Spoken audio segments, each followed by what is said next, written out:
ಧಾರವಾಡ ಜಿಲ್ಲಾ ಕಾಂಗ್ರೆಸ್ ಸಮಿತಿ ಪರಿಶಿಷ್ಟ ಜಾತಿ ಇಲಾಖೆ ಹುಬ್ಬಳ್ಳಿ ಧಾರವಾಡ ಮಹಾನಗರ ಜಿಲ್ಲಾ ಕಾಂಗ್ರೆಸ್ ಸಮಿತಿ ಪರಿಶಿಷ್ಟ ಜಾತಿ ಜಂಟಿ ಆಶ್ರಯದಲ್ಲಿ ಇವತ್ತು ಅಮಿತ್ ಶಾ ಅವರವರು 17/12/2024 ರಾಜ್ಯಸಭೆಯಲ್ಲಿ ಬಾಬಾ ಸಾಹೇಬ್ ಅಂಬೇಡ್ಕರ್ಗೆ ಅವಮಾನ ಮಾಡಿದಂಥ ಒಂದು ಘಟನೆಯನ್ನು ಪ್ರತಿಭಟಿಸಲಿಕ್ಕೋಸ್ಕರ ನಾವೆಲ್ಲ ಸೇರಿದ್ದೇವೆ.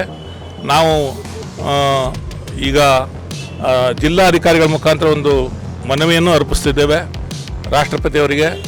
ಮುಖ್ಯವಾಗಿ ಏನು ಅಂತಂದರೆ ಅವರು ರಾಜೀನಾಮೆ ಕೊಡಲೇಬೇಕು. ಕ್ಷಮೆ ಕೇಳೋದ ಮುಖ್ಯ ಅಲ್ಲ, ಅವರು ರಾಜೀನಾಮೆ ಕೊಡಬೇಕು. ರಾಜೀನಾಮೆ ಕೊಡ್ತೀರಾ ಅಂಥೇಳಿ ನಾವು ಒತ್ತಾಯ ಮಾಡ್ತೇವೆ. ಇಡೀ ಇಂಡಿಯಾನೇ ಇವತ್ತು ಭಾರತ ದೇಶ ಅಮಿತ್ ಶಾ ಅವರಿಗೆ ರಾಜೀನಾಮೆ ಕೊಡಬೇಕಂತ ಒತ್ತಾಯ ಮಾಡುವಾಗ ಗೌರವದಿಂದ ಅವರು ರಾಜೀನಾಮೆ ಕೊಡಬೇಕು. ಅಂಬೇಡ್ಕರ್ಗೆ ಯಾರೂ ಅವಮಾನ ಮಾಡುವಂಥ ಪ್ರಯತ್ನ ಮಾಡಬಾರ್ದು. ಬಾಬಾ ಸಾಹೇಬ್ ಅಂಬೇಡ್ಕರ್ ಅಂದರೆ ಈ ದೇಶದ ಸಂವಿಧಾನದ ಕರ್ತೃ, ಈ ದೇಶದಲ್ಲಿ ಸಮಾನತೆ ತಂದಂಥ ದೊಡ್ಡ ಸಾಮಾಜಿಕ ನ್ಯಾಯದ ಹರಿಕಾರ. ಅಂಥವನ್ನ ನೀವು ಅವಮಾನ ಮಾಡ್ತಾರೆ ಅಂದರೆ ಇವತ್ತು RSS BJP ಅವರು ಮನುಸ್ಮೃತಿ ತರುವಂಥ ಹಿಂಬಾಗಲಿನ ಮನುಸ್ಮೃತಿ ತರುವಂಥ ಏನೋ ಹುನ್ನಾರ ನಡೆದಿದೆ ಅಂತ ನಮಗೆ ಅನಿಸುತ್ತೆ. ಆದ್ದರಿಂದ ಇದನ್ನು ನಾವು ಗಂಭೀರವಾಗಿ ಪರಿಗಣಿಸಿದ್ದೇವೆ. ನಾವು ಸಂವಿಧಾನದ ಫಲಾನುಭವಿಗಳು, ಪರಿಶಿಷ್ಟ ಜಾತಿ ಪರಿಶಿಷ್ಟ ವರ್ಗದವರು. ಸಂವಿಧಾನ ಬಂದಿಂದ ತಾನೇ ನಾವು ಮನುಷ್ಯರಾಗಿ ಇವತ್ತು ಸಮಾಜ ನಮ್ಮನ್ನು ಕಾಣ್ತಾ ಇದೆ.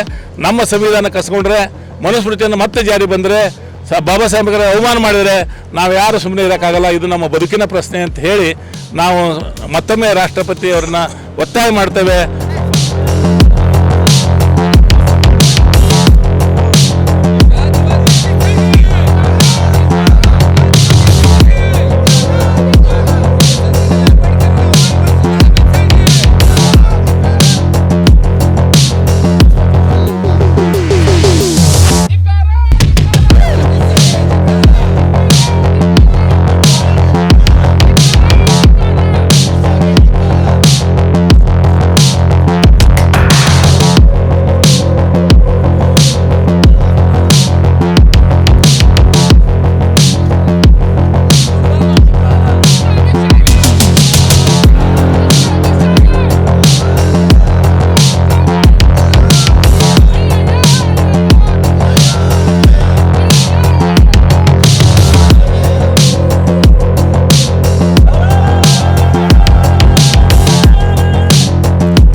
ಸಂಸತ್ತಿನಲ್ಲಿ ನಮ್ಮ ದೇಶದ ಗೃಹ ಮಂತ್ರಿಗಳಾಗಿರ್ತಕ್ಕಂಥ ಅಮಿತ್ ಶಾ ಅವರು ಅಂಬೇಡ್ಕರ್ ಅವರ ಬಗ್ಗೆ ಹಗುರವಾಗಿ ಮಾತಾಡಿರ್ತಕ್ಕಂಥ ಅವರನ್ನ ಕರ್ನಾಟಕ ಏನು ಪ್ರದೇಶ ಕಾಂಗ್ರೆಸ್ ಸಮಿತಿ ಪರಿಶಿಷ್ಟ ಜಾತಿ ವತಿಯಿಂದ ನಮ್ಮ ಧಾರವಾಡ ಜಿಲ್ಲೆ ಮತ್ತು ಮಹಾನಗರ ಜಿಲ್ಲೆ ವತಿಯಿಂದ ಇವತ್ತು ಅಮಿತ್ ಶಾ ಅವರನ್ನ ಕೂಡಲೇ ಅವರು ರಾಜೀನಾಮೆ ಕೊಡಬೇಕು.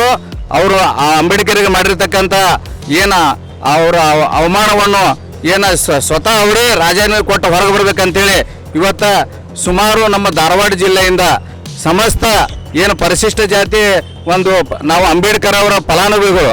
ಇವತ್ತು ಅಂಬೇಡ್ಕರ್ನ ಏನಾದ್ರೂ ಮುಟ್ಟಿದ್ರೆ ಇವತ್ತು ದೇಶನ ಸುಡುವಂಥ ಪರಿಸ್ಥಿತಿ ಬರ್ತೈತಿ. ಇವತ್ತು ಅವರು ಒಬ್ಬರೇ ಅಲ್ಲ, ಇಡೀ ದೇಶದ ನಮ್ಮ ಅಹಿಂದ ವರ್ಗ ಏನಿದೆಯಲ್ಲ ಅವರೆಲ್ಲರೂ ಏನೈತಲ್ಲ ಎಲ್ಲ ಜನಾಂಗಕ್ಕೆ ಅವರು ಸಂವಿಧಾನವನ್ನು ಕೊಟ್ಟಿದ್ದಾರೆ. ಬರೀ ಪರಿಶಿಷ್ಟ ಜಾತಿಗೆ ಅಷ್ಟೇ ಕೊಟ್ಟಿಲ್ಲ. ಇದನ್ನ ಅರ್ಥ ಮಾಡ್ಕೋಬೇಕು.